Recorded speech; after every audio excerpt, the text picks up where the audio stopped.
kelas saya. Perkenalkan, nama saya Angelika Jayhanita Gambe. Saya dari D3 Kebidanan tingkat 2 Stike Susdara Mandiri Poso. Di sini saya akan melakukan penyuluhan tentang pencegahan dan pengendalian dampak buruk bencana. Saya akan menjelaskan terlebih dahulu tentang bencana alam.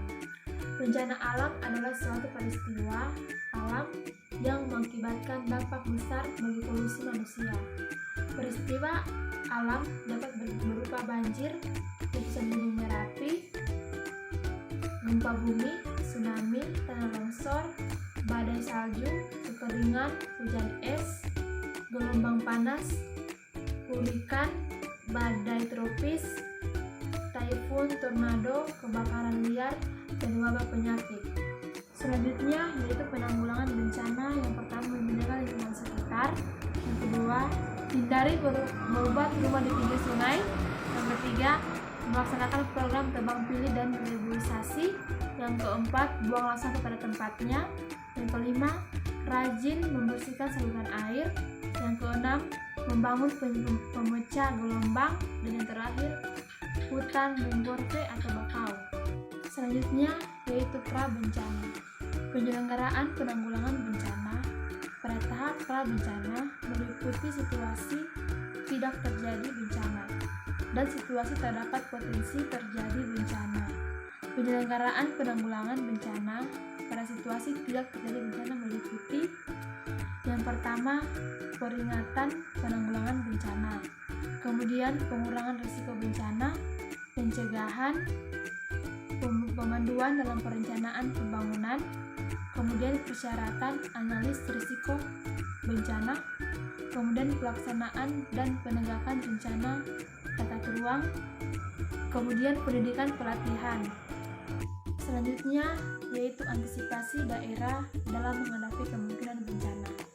Guna mengantisipasi terjadi bencana, maka beberapa langkah yang telah ditempuh antara lain yaitu: yang pertama, sosialisasi penanggulangan bencana, kemudian memaksimalkan peran Satgas Penanggulangan Bencana Alam, kemudian pembangunan talut-talut penahan tanah di wilayah bahaya tanah longsor, kemudian normalisasi saluran dan perbaikan tanggul-tanggul penahan banjir, kemudian pembuatan sumur tandon air untuk darurat kebakaran, dan yang terakhir, rehabilitasi hutan dan penghijauan lingkungan.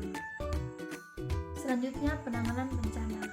Dalam upaya menerapkan manajemen penanggulangan bencana dilaksanakan melalui tahap berikut, yaitu tahap prabencana yang dilaksanakan ketika sedang terjadi bencana dan ketika sedang dalam ancaman potensi bencana. Kemudian tahap tanggapan darurat yang dirancang dan dilaksanakan pada saat sedang terjadi bencana. Kemudian tahap pasca bencana yang dalam saat setelah terjadi bencana. Kemudian pencegahan bencana adalah serangkaian kegiatan yang dilakukan sebagaimana upaya untuk menghilangkan dan atau mengurangi ancaman bencana. Kemudian mitigasi adalah serangkaian upaya untuk mengurangi risiko bencana, baik melalui pembangunan fisik maupun penyadaran dan peningkatan kemampuan menghadapi ancaman bencana.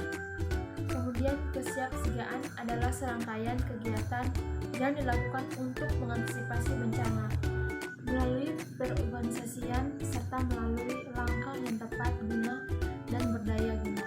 Dalam fase ini juga terdapat peringatan dini, yaitu serangkaian kegiatan pemberian peringatan sesegera mungkin kepada masyarakat tentang kemungkinan terjadi bencana pada suatu tempat oleh lembaga yang berwenang.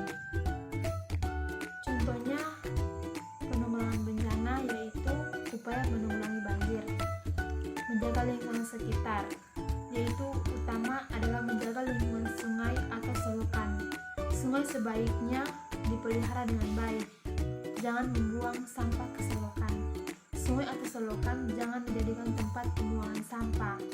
Kemudian hindari membuat rumah di pinggir sungai.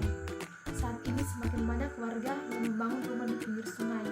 Ada baiknya pinggiran sungai jangan dijadikan rumah penduduk karena menyebabkan banjir dan tanaman masyarakat tidak teratur. Kemudian melaksanakan program tebang pilih dan reboisasi. Pohon yang telah ditebang sebaiknya ada penggantinya. Menebang pohon yang telah berkayu kemudian ditanam kembali tunas pohon yang baru.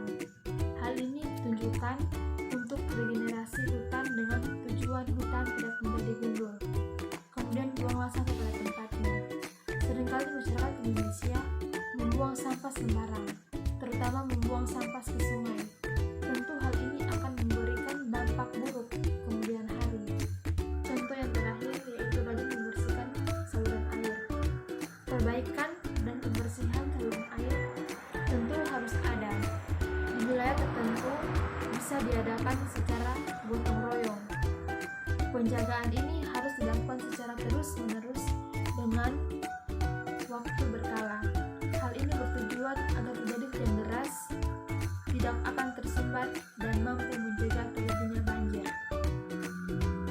Contoh yang terakhir, upaya penanggulangan itu seperti misalnya tanah longsor, yaitu jangan bangun pemukiman atau fasilitas di daerah yang rawan bencana, terutama bencana tanah longsor. Yang itu yang terakhir, mengenali daerah yang rawan terjadi tanah longsor, terutama di sekitar lereng yang curam. Dengan demikian, penyuluhan, pencegahan, dan pengendalian dampak buruk bencana. Jika ada kata-kata yang tidak dimengerti, saya mohon maaf dan saya ucapkan terima kasih.